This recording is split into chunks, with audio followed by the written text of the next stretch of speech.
এই চিন্ময় কৃষ্ণ দাস, একে আপনি কবে থেকে চিনতেন? খুব বিখ্যাত কোনো লোক? না, খুব বিখ্যাত লোক না। তাকে বিখ্যাত করলো কে? কে বিখ্যাত করলো? এই সরকার বিখ্যাত করেছে। ওই মামলায় 19 জন আসামি ছিল, আর বাকি 18 জনের খবর কি? অ্যারেস্ট হয়েছে? শুনছেন? শুনেন নাই? ওনাকে অ্যারেস্ট করতে হলো কেন? খুব জরুরি ছিল। আবার ধরেন, যে মামলায় ওনাকে আসামি করা হয়েছে, মামলার চেহারাটা একটু ভাবার চেষ্টা করেন। মামলায় কি হয়েছে? চট্টগ্রামে একটা স্তম্ভের মাঝখানে, রাস্তার মাঝখানে একটা স্তম্ভে জাতীয় পতাকা টাঙানো হয়েছিল। সেটা হলো 5 তারিখে, অগাস্টের 5 তারিখে। তখন থেকে এই পতাকার ওখানে ছিল। এটা তো ঠিক না। রাতে বেলা পতাকা থাকবে কেন? থাকাটা তো উচিত না। তখনই নামায় ফেলানো ছিল, ওই ওই সন্ধ্যার পরে যখন ছিল, বুঝলাম। সেই পতাকাটার উপরে গেরুয়া পতাকা লাগানো হয়েছিল, অথবা ইসকনের পতাকা লাগানো হয়েছিল, এ ধরনের অভিযোগ করা হয়েছে। যদি ইসকনের পতাকা লাগানো হয়ে থাকে, তো ততদিনে তো চিন্ময় দাস ইসকন থেকে বহিষ্কৃত। তাহলে এর জন্য দায় চিন্ময় দাসের হয় কিভাবে? খেয়াল করেন। আর যদি ইসকনের পতাকা না লাগে, গেরুয়া পতাকা লাগানো হয়ে থাকে, তো চিন্ময় দাসের কোন বক্তৃতাকে আপনি পেয়েছেন উনি বলেছেন যে আপনারা জাতীয় পতাকাকে ঢেকে দেন ইসকনের পতাকা দিয়ে অথবা গেরুয়া পতাকা দিয়ে? পেয়েছেন? পাননি। এইটা হলো গিয়ে সেরকম একটা গয়রহ মামলা। আমি মনে করি পার্সোনালি, যেরকম মামলা হয় না, 152 জনের নামে মামলা হয়ে গেছে, জানেও না কেউ, দেশেও নাই কেউ, এরকম হয়ে গেছে মামলা। এইবার হয়েছে আওয়ামী লীগ আমলে হতো, এরকম একটা মামলা এটা। এই মামলা করার জন্য যে মামলাটা করেছেন, যিনি বিএনপির একজন নেতা ছিলেন, বিএনপি থেকে বহিষ্কার করেছে। তারা এই মামলাটাকে বিএনপি পছন্দ করে নাই। তো সেই রকম একটা মামলার মাধ্যমে ওনাকে গ্রেফতার করাটা কি খুব জরুরি ছিল? আমার কথা হলো এইটা। অন্য কোনো ভাবে আপনি ওনাকে গ্রেফতার করতে, উনি কি খুব পাওয়ারফুল লোক ছিলেন? আমার কাছে মনে হয় না। উনি যে এত পাওয়ারফুল লোক, এটা তো আমরা গ্রেফতার করে পরে বুঝলাম, যে ওনার জন্য ভারতীয় পররাষ্ট্র মন্ত্রণালয় পর্যন্ত বিবৃতি দেয়। তো এই বিবৃতিটা আমি মনে করি সামহাও আমরা ইনভাইট করেছি।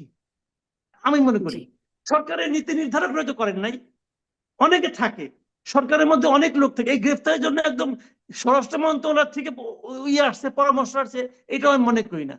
কেউ একজন করে ফেলে, হয়তো নিজেকে বাহাদুরি নিতে চাইছে, আটকে দিলাম। আমি মনে করি এই সমস্ত সরকারের মধ্যে কিছু লোক আছে যা নাকি সরকারকে ক্ষতিগ্রস্ত করে, এটা আমার বিবেচনা। এরকম হতে পারে কিন্তু, বাট আমি মনে করি ওনাকে গ্রেফতার করাটাই প্রয়োজন ছিল না আমাদের। এটা আমার ধারণা। আমার ধারণা ভুল ব্যারিস্টার হতে পারে। ফুয়াদকে এই বিষয়ে একটু বলবেন যে এইরকম গয়রহ মামলা আসলে তার মামলাটি করবার জন্য যথেষ্ট গ্রাউন্ড ছিল কিনা, এবং এইরকম মামলা করবার কারণে বা তারপরে যা প্রক্রিয়া, তাতে আসলে দেশে, ভারত না হয় এজেন্ডা নিয়ে কাজ করছে, বিভিন্ন দেশে দেশে কি বার্তা যাচ্ছে আমরা দেখছিলাম। ব্রিটিশ পার্লামেন্টেও এটা নিয়ে উদ্বেগ প্রকাশ করা হয়েছে। যুক্তরাজ্য, এটি আবার আমাদের পররাষ্ট্র উপদেষ্টা এই বিষয়ে জানিয়েছেনও, মানে যুক্তরাজ্যের হস্তক্ষেপ চাওয়া হয়েছে ব্রিটিশ পার্লামেন্টে, এরকম বিষয় এসেছে। এটা কি খুব প্রয়োজন ছিল? আমি আংশিকভাবে একমত মাসুদ ভাইয়ের সাথে। একটা বিষয় হচ্ছে, যে মামলাটাতে তাকে আসামি করা হয়েছে এর থেকে আরো ভালো বেটার মামলা ছিল ইনফ্যাক্ট।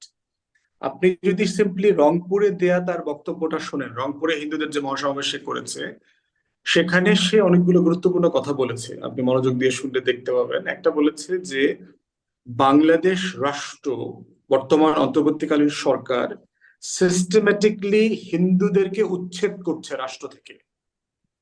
দ্বিতীয়ত বলেছে, যদি এটা কন্টিনিউ হয় তাহলে অন্তর্বর্তীকালীন সরকারকে মনে করিয়ে দিচ্ছি, 3টা দেশের নাম বলেছে, ইরাকে, সিরিয়াতে এবং লিবিয়াতে কি হয়েছে সেটা মাথায় রাখেন। চিন্ময় বলেছে, আমি নিজে বক্তব্য শুনেছি। এখন এই ধরনের বক্তব্য কিন্তু সিরিয়াস রাষ্ট্রদ্রোহিতা এবং উস্কানিমূলক কথা, কোনো সন্দেহ নেই। প্রশ্ন হচ্ছে যে অনেক সময় মানে গ্রেফতার করবার মতো অফেন্স থাকলেও রাষ্ট্রকে তার জায়গা থেকে দেখতে হয় যে এইটাকে আমি আমলে নিব কিনা, এটাকে আমি গুরুত্ব দিব কিনা, এটাকে কি আমি আইনগতভাবে মোকাবেলা করব, রাজনৈতিকভাবে মোকাবেলা করব, না অন্য কোনো কৌশলে করব।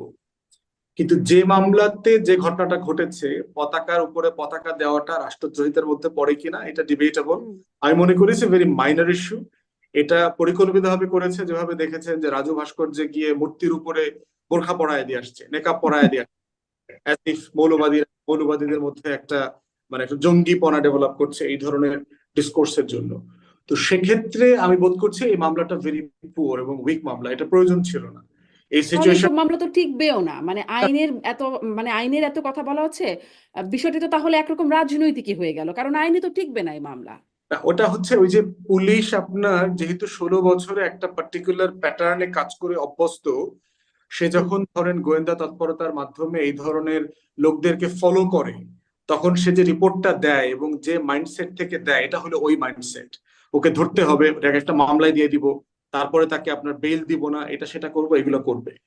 তো পুলিশ বিষয় তো বেল দেওয়ার দায়িত্ব তো পুলিশের না, সেটা তো আদালতের ছিল, মানে সার্বিকভাবে রাইট আছে, এ- পুলিশ এটাও কি হ্যাঁ, এটাও কি মানে আপনি বলছেন যেটি 16 বছরের জায়গায়, কিন্তু একটু স্পষ্ট হয়ে, আপনি একজন আইনজীবীও বটে, রাষ্ট্রদ্রোহ মামলা সেটি কি রাষ্ট্রের পারমিশন ছাড়া যে কেউ করে ফেললেই হয়ে যায়? সাধারণত রাষ্ট্রদ্রোহ মামলাতে হোম মিনিস্ট্রির একটা অ্যাপ্রুভাল লাগবার কথা, এটা স্ট্রেইট ওয়ে হবার কথা না। তো সেক্ষেত্রে ওই প্রসেস ফলো করা হয়েছে কিনা আমি আমি এটা জানি না।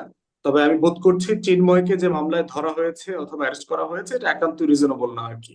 হুম। তাকে তার যদি মানে তো এখানে রাষ্ট্র, আদালত, পুলিশ অনেকেরই একটা জায়গা রয়েই যাচ্ছে। ওই যে বললাম যে আম, রাষ্ট্রের ইনস্টিটিউশন যখন কলাপস করে, তখন আপনার এই ধরনের ঘটনাগুলো ইচ্ছায় অনিচ্ছায় ঘটতে থাকবে।